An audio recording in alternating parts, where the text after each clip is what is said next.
एक मौका है सुनाए के। जानता बहू? हाँ माँ जी, ये जो सुनीता नहीं है, अरे जिसका घर नया बहू है। हाँ कौन? सुनीता आंटी क्या? हाँ पड़ोस में। हाँ अरे ओकर बहू है, इतना दहेज ला है, इतना दहेज ला है, मैं तो का बताऊं।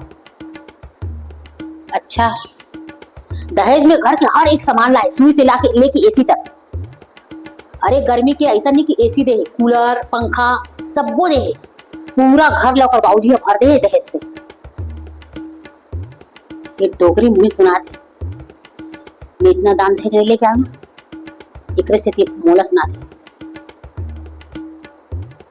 जानथस माँ जी का हमार मायके में भी इतना पैसा रही, हमारे बाबा दादा के समय में इतना पैसा रही, इतना पैसा रही, 7 पीढ़ी बढ़ के खाती से कम नहीं पड़ती। 7 पीढ़ी खा सके इतना पैसा रही तुरंत, इतना पैसा रही से तो कहाँ गई सब पैसा?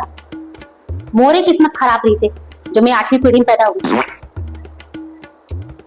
मोरे निपोर देख लेकर बढ़ाई चढ़ाई, निपोर 8वीं पीढ़ी में पैदा हुई,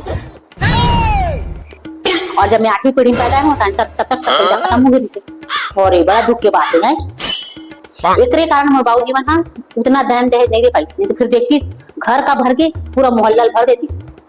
और सही कहा था, पूरा मोहल्ला भर देती साव ना। हाँ ये तो फेंके मोरो दादी नहीं खिस, ये का सुना हूँ, सुना दिस।